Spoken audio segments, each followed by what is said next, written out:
The warning board stretched up toward the ceiling like a giant tombstone.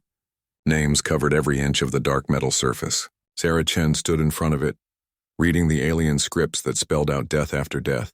Some names were carved deep into the metal. Others were burned in with plasma torches. A few looked fresh, their letters still glowing faintly. The board was 3 stories tall and twice as wide as Sarah could stretch her arms. Every name on it belonged to a cadet who had died in the same test. The Korvax survival trial. No one had ever passed it. No one had even come close. "Look at all those names," whispered Keth, a blue-skinned Aquarian standing next to Sarah. His gills fluttered with nervous breathing. Thousands of them. Maybe tens of thousands. Sarah counted the rows. Each row held about 50 names. There were hundreds of rows. The math made her stomach feel heavy. So many dead cadets, so many species, so many hopes ended. Other cadets gathered around the board. There were 23 of them in this class. They came from 12 different worlds and 8 different species. Some looked like humans but with strange colors or extra limbs. Others looked like nothing Sarah had ever seen. The delicate crystal beings looked like walking glass sculptures. They moved carefully, afraid their bodies might break. The Etherians floated a few inches off the ground, their bodies made of something that looked like colored smoke. The Korvax themselves were tall and gray with too many joints in their arms and legs. Everyone stared at the board in silence. The names seemed to stare back. Heavy footsteps echoed across the training hall. Instructor Zethkar walked toward them. He was old for a Korvax, with scars covering his gray skin like a roadmap of pain. His forearms moved independently as he walked. 2 held data tablets. 1 carried a plasma torch. The 4th just hung loose, missing 2 fingers. "Cadets," Zethkar said. His voice sounded like grinding metal. "You stand before the wall of warnings. Every name you see died attempting the trial you will face tomorrow." Sarah looked at her classmates. Most of them had gone pale or changed colors in whatever way their species showed fear. Keth's gills had stopped fluttering completely. The crystal beings had dimmed until they were almost transparent. "This test has been given for 400 years, Zethkar continued. "It recreates the conditions of my homeworld during the Void Wars. Those were the darkest days in galactic history. When the shadow fleets came from outside our galaxy, they chose Korvax Prime as their first target." The instructor's scarred face showed no emotion. "They chose well. Our world was already a place where only the strongest could survive. Crushing gravity, poisonous air, predators that could tear through battle armor. The shadows made it worse. Much worse." Sarah listened carefully. She had read about the Void Wars in her history classes. Beings from dark space had invaded the galaxy 300 years ago. They had tried to wipe out all life. The war had lasted 50 years and killed billions. "The trial tests your ability to survive in those conditions," Zethkar said.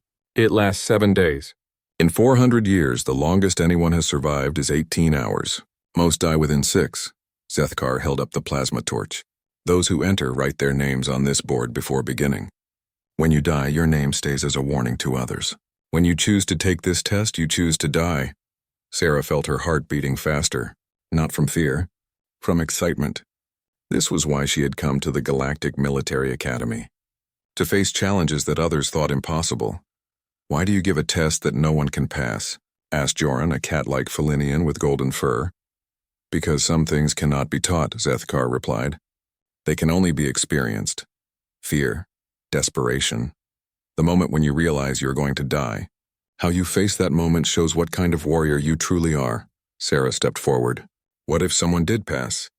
The instructor's 4 eyes focused on her. "Human, Sarah Chen from the colony world of New Terra.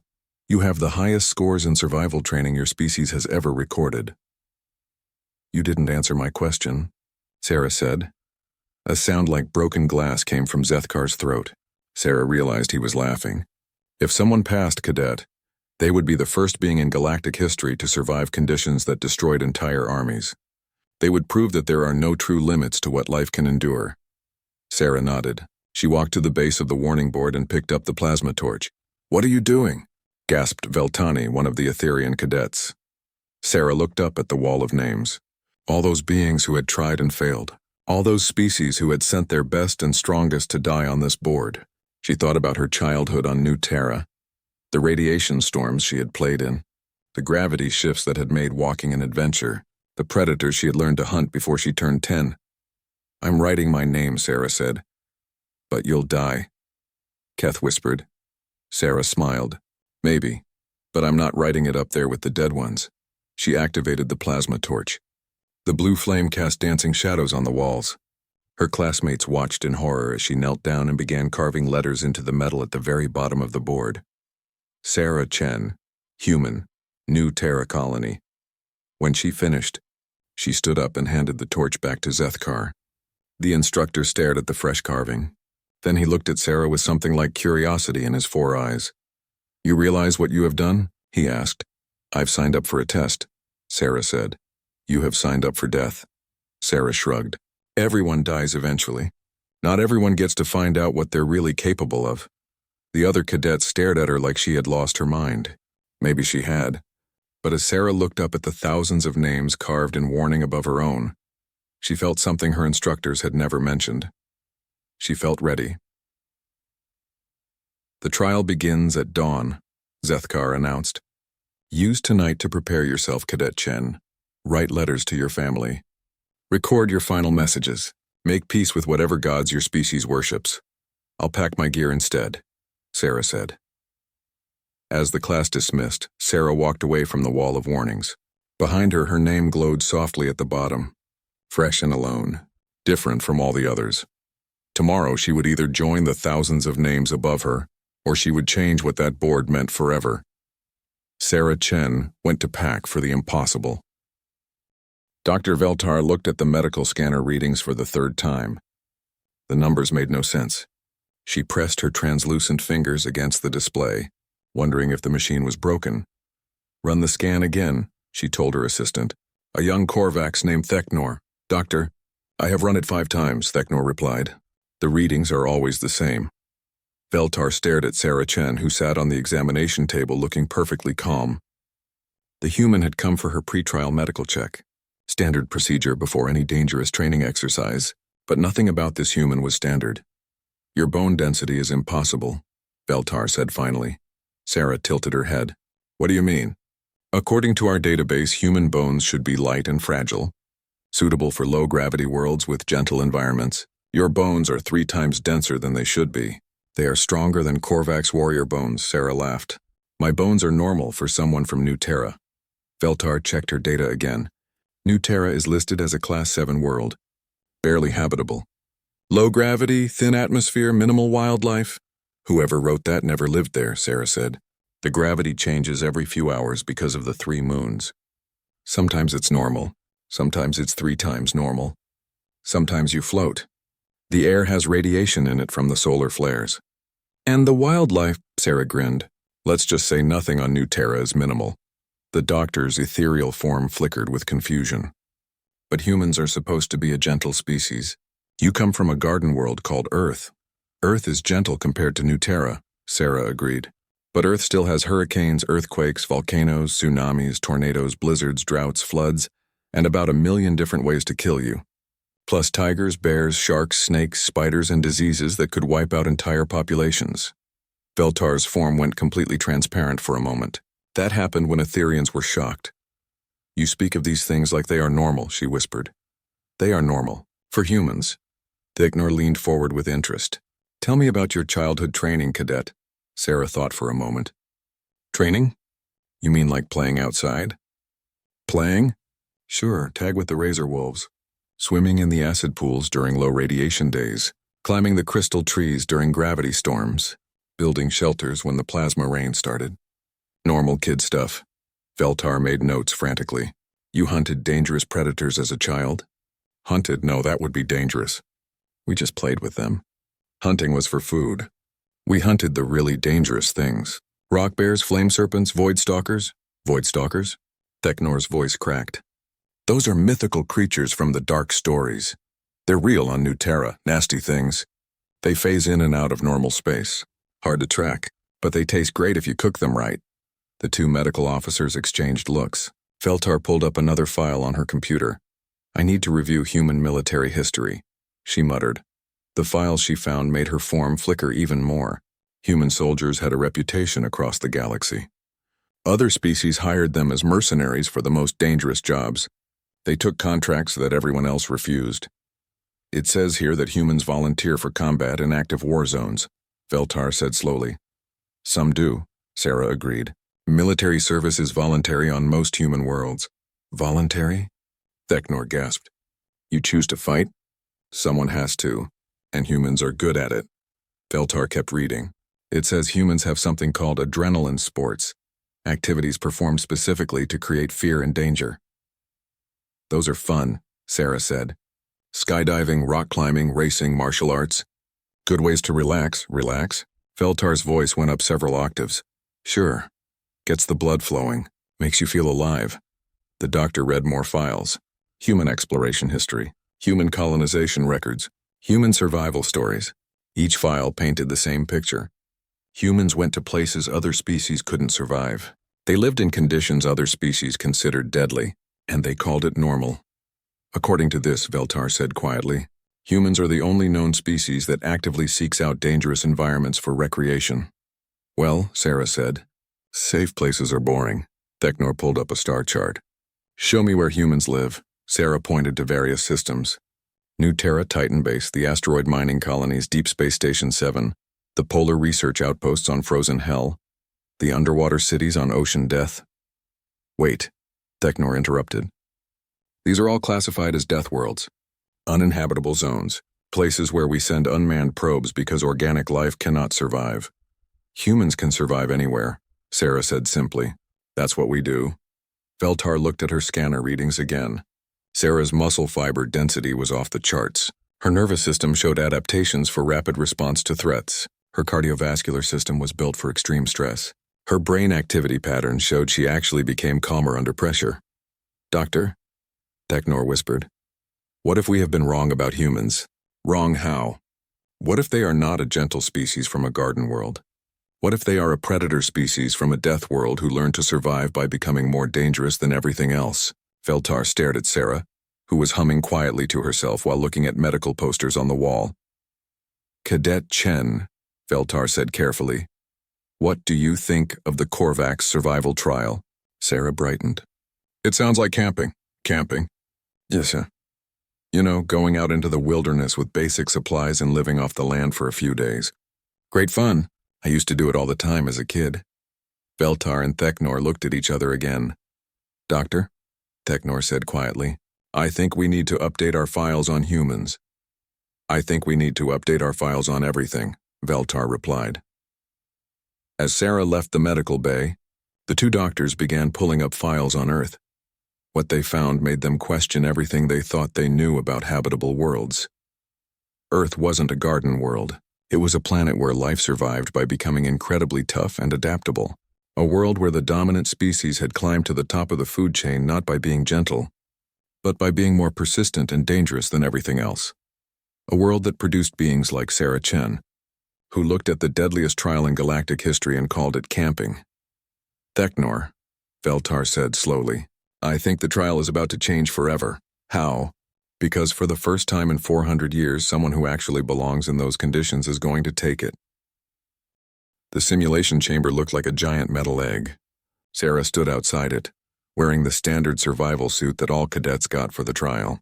It was supposed to last maybe 6 hours before the hostile environment destroyed it completely. Instructor Zethkar checked the readings on his control panel. The chamber will recreate the exact conditions of Korvax Prime during the Void Wars. Gravity will be crushing. The air will burn your lungs. The ground itself will try to kill you. Sarah nodded and checked her small pack of supplies. Water for 2 days. Food for 3. A basic cutting tool. A fire starter. Emergency medical supplies. Not much for 7 days in hell. Once you enter, the simulation will not stop until 7 days pass or you die. Zethkar continued. There is no way to pause it. No way to call for help. No way out except completion or death. Got it, Sarah said. Other instructors watched from the observation deck. Dr. Veltar was there with her medical scanners. Several military officials had come to witness what they expected to be another failure. The viewing screens would record everything for study later. Any last words, Cadet? Zethkar asked. Sarah smiled. See you in a week. The chamber door sealed behind her with a sound like a tomb closing. Everything went dark. Then the simulation began. Reality hit Sarah like a physical blow. The gravity slammed her to the ground with 3 times the force she was used to. The air burned her throat when she tried to breathe. The metal floor under her was already hot enough to hurt through her suit. Sarah lay still for a moment, letting her body adjust. The gravity was bad, but not worse than the storm days on New Terra. The air was toxic, but her suit's filter could handle it for a while. The heat was uncomfortable, but not deadly yet. She stood up slowly and looked around. The chamber had become a nightmare landscape. Red sky filled with poisonous clouds. Black mountains that looked like broken teeth. In the distance, something that might have been a city burned with green flames. The ground under her feet was made of sharp rocks and pools of bubbling acid. Strange plants grew everywhere, but they moved like animals. When Sarah stepped too close to one, it snapped at her with tooth-filled petals. Okay, she said to herself. Just like camping. Hostile environment. Limited supplies. 7 days to survive. No problem. The first challenge came within an hour. The simulation led her to a canyon filled with thick purple fog. According to her suit's scanner, the fog was made of spores that would shut down her nervous system in minutes. Sarah looked at the canyon walls. Too smooth to climb. The fog filled the entire passage. Going around would take days she didn't have. According to the trial's history, this was where most cadets died. The spores were supposed to be impossible to filter out, but Sarah had grown up breathing radiation during solar flares. Her mother had taught her how to make emergency air filters from cloth and charcoal. New Terra didn't have charcoal, but it had plenty of other things that worked just as well. Sarah tore strips from the bottom of her suit. The fabric was designed to resist acid and heat.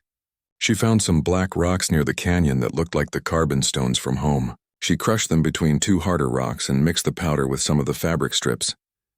In 20 minutes, she had built a simple but effective filter. She tied it over her face and walked into the purple fog. Her suit's alarm screamed warnings. The spores were everywhere. But Sarah's homemade filter caught most of them. What got through, her enhanced human lungs could handle for the short time it took to cross the canyon. In the observation deck, several instructors stared at their instruments in disbelief. She's improvising equipment, Dr. Veltar reported. The simulation never anticipated anyone creating their own air filter. Impossible, muttered Commander Grix, a Felinian military officer. The spore zone is designed to be absolutely lethal. Not to someone who grew up breathing poison, Zethkar said quietly. On the second day, Sarah encountered the Shadow Hunters. These were the psychic predators that had killed more cadets than any other threat. They looked like living darkness with too many eyes and claws made of crystallized fear. The creatures attacked the mind directly. They fed on terror and panic. They were supposed to drive their victims insane before tearing them apart physically. Sarah felt the psychic assault hit her like a wave of pure nightmare. Images of death flooded her mind. Her worst fears came to life around her. The creatures whispered that she would die alone and forgotten in this hellish place. But something strange happened. Instead of panic, Sarah felt her mind sharpen. The adrenaline that should have paralyzed her instead made her faster and more focused. Her human brain, shaped by millions of years of being both predator and prey, turned the fear into fuel. She had felt this before. During the Voidstalker hunts on New Terra, when the razor wolves surrounded her as a child, when the plasma storms turned the sky into falling death, fear meant danger, and danger meant it was time to become very good at staying alive. Sarah drew her cutting tool and smiled at the Shadow Hunters. Come on then, the creatures hesitated. They had never encountered a mind that converted fear into aggression. Sarah's thoughts were alien to them. She was afraid, but she was also eager, excited, ready to fight. The Shadow Hunters tried to retreat, but Sarah was faster.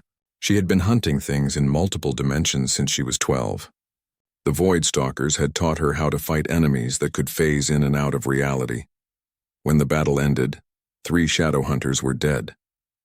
Sarah had a few scratches and a renewed appreciation for her childhood training. In the observation deck, the monitoring equipment was going crazy. Her stress hormones are improving her performance, Dr. Veltar reported in amazement. She's not just surviving the fear, she's using it to become more efficient. That's impossible, Commander Grix said. No, Zethkar corrected. That's human. By the end of the 3rd day, Sarah had survived longer than any cadet in the trial's history. The simulation was starting to behave strangely. The program had been designed around the assumption that the test subject would be dead within hours. It kept trying to generate new challenges. but Sarah kept solving them in ways the programmers had never imagined. She turned acid pools into water sources by filtering them through sand and cloth. She made tools from the hostile plants by learning how they worked instead of just avoiding them. She built shelter from materials that were supposed to be too dangerous to touch. The simulation began to glitch. Error messages flashed on the instructor's screens. The program was running out of ways to kill someone who refused to die. "Sir," reported Theknor from the technical station, "the simulation is exceeding its parameters. It's generating scenarios beyond its original programming." Zethkar watched Sarah on the main screen. She was sitting by a small fire she had built from toxic wood, calmly eating something she had caught and cooked. She looked like she was having a pleasant camping trip. "Let it run," he said. "I want to see what happens when an unstoppable force meets an immovable object." "Which is which?" Dr. Veltar asked. Zethkar's scarred face showed something that might have been pride. "The trial is the unstoppable force. Sarah Chen is the immovable object." On the screen, Sarah finished her meal and lay down to sleep. Around her, the nightmare landscape of Korvax Prime continued to rage. But for the first time in 400 years, someone was sleeping peacefully in the heart of hell. On the fourth day, the simulation broke all its own rules. Sarah woke to find the landscape around her changing without warning. Mountains moved like living things. The toxic rivers flowed upward. The burning sky turned colors that hurt to look at. The program was trying to generate challenges that had never existed in the original Korvax Prime scenario. "Warning," came an automated voice from everywhere and nowhere. "Simulation parameters exceeded. Warning. Unplanned scenario generation in progress. Warning." Sarah stretched and looked around at the chaos. Well, that's new. The first unplanned challenge was a volcano that erupted directly under her feet. Sarah jumped clear as lava fountains shot up from the ground. But instead of running away, she studied the lava flow patterns. On New Terra, the crystal geysers behaved similarly. Hot mineral eruptions that could be predicted if you knew what to look for. Sarah followed the lava to its source. The simulation had created a massive volcanic system that stretched for miles. According to everything the instructors knew about survival training, this should have been certain death. Lava meant heat, toxic gases, and unstable ground. But Sarah saw something else. She saw a forge. Using her cutting tool and some metal debris from earlier challenges, Sarah began shaping basic tools from the volcanic heat. She made a better knife, a digging tool, a spear point. The simulation had given her access to unlimited high-temperature metalworking. "She's using the lava as a manufacturing facility," Dr. Veltar reported from the observation deck. Her ethereal form was flickering rapidly with amazement. "That's not possible," Commander Grick said for the 20th time that week. "Commander," Zethkar replied, "I suggest you stop saying that. This human is redefining possible." The second unplanned challenge was worse.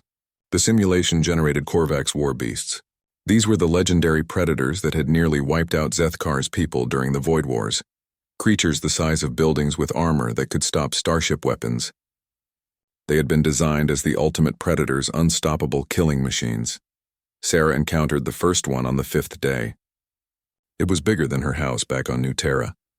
Its claws could cut through battle armor like paper. Its roar could shatter stone. Its eyes glowed with predatory intelligence. Sarah looked up at it and sighed. Great giant monsters, just like the rock bears but bigger. The war beast charged. Sarah dodged and studied its movement patterns. She had been hunting large predators since childhood. Size didn't matter as much as understanding behavior. The creature was fast but not agile, strong but not smart. It relied on intimidation and brute force. Sarah had dealt with bullies before. She led the beast in circles around the volcanic area, wearing it down. When it got tired, she used her new spear to target weak points in its armor, not to kill it but to establish dominance. It took 6 hours, but eventually the war beast stopped trying to eat her. Instead, it followed her around like a large, dangerous pet. She domesticated it, whispered Theknor. War beasts cannot be domesticated, Commander Grix protested. They are pure killing machines. Tell that to the war beast, Zethkar said dryly. By the 6th day, Sarah had 3 war beasts following her. She had named them Fluffy, Spot, and Mr. Bitey.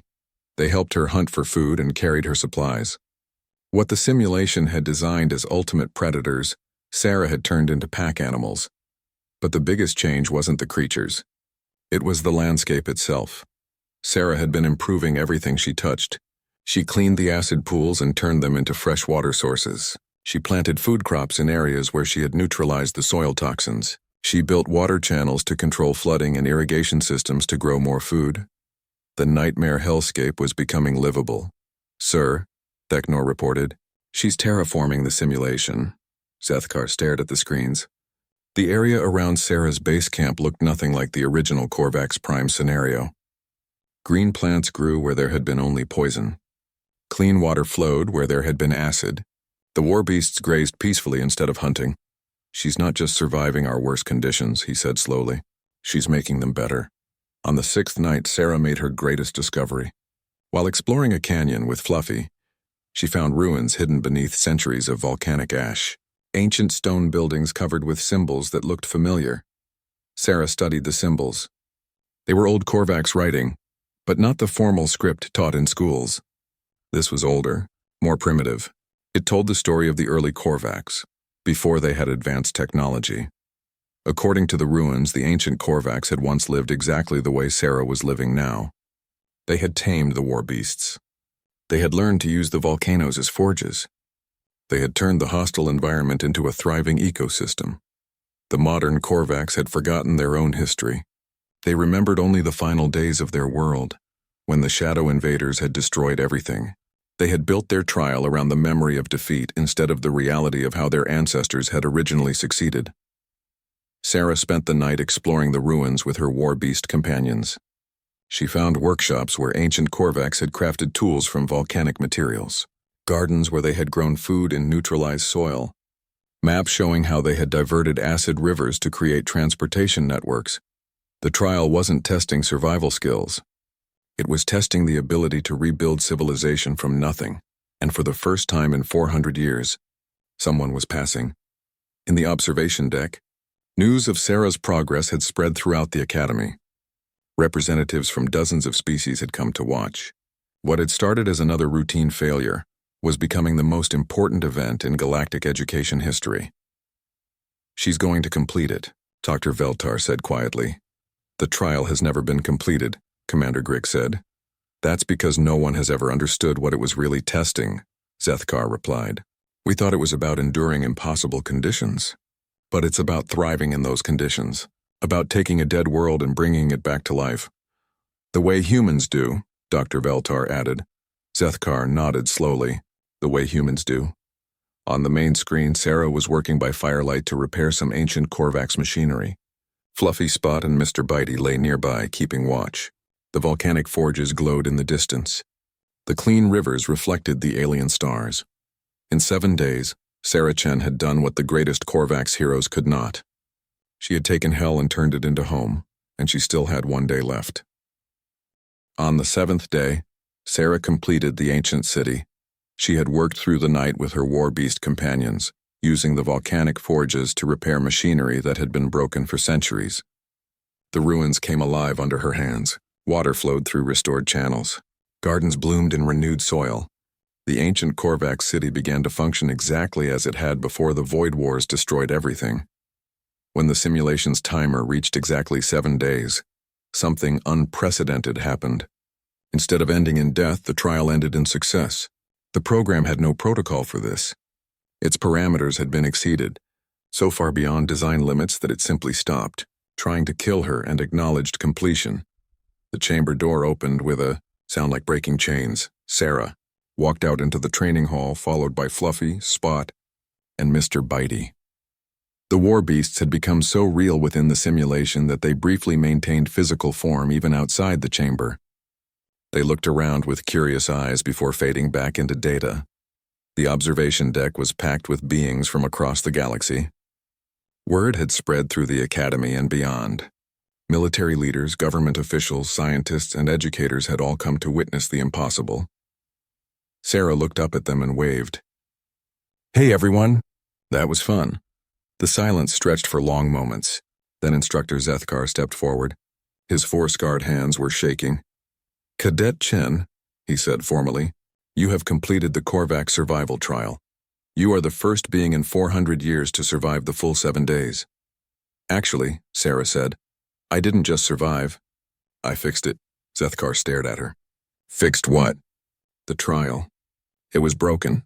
It was testing survival in a dead world when it should have been testing the ability to bring a dead world back to life.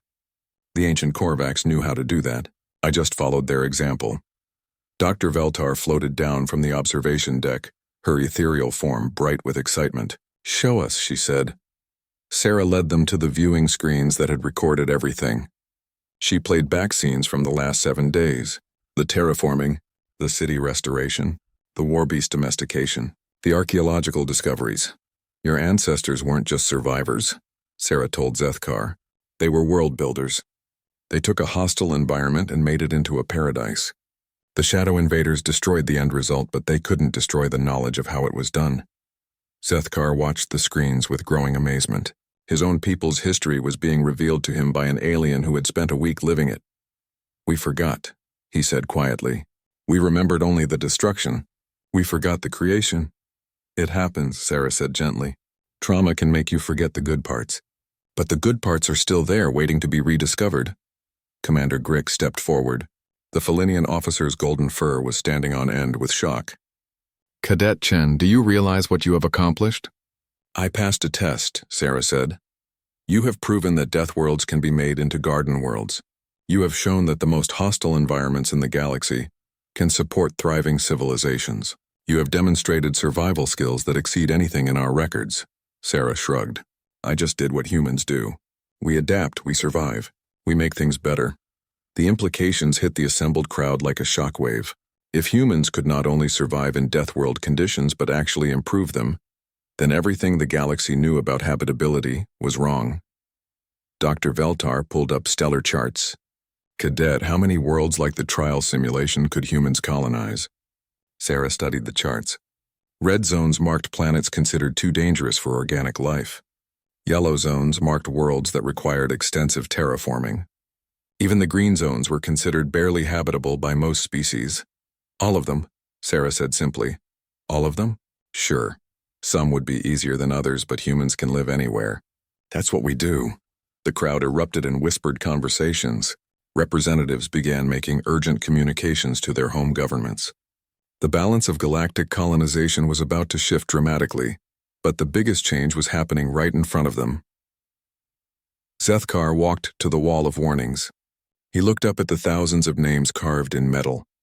All those dead cadets, all those failed attempts, all those species who had sent their best and strongest to die against impossible odds. Then he looked down at the bottom of the wall, where one name glowed alone. "Sarah Chen, human, New Terra Colony.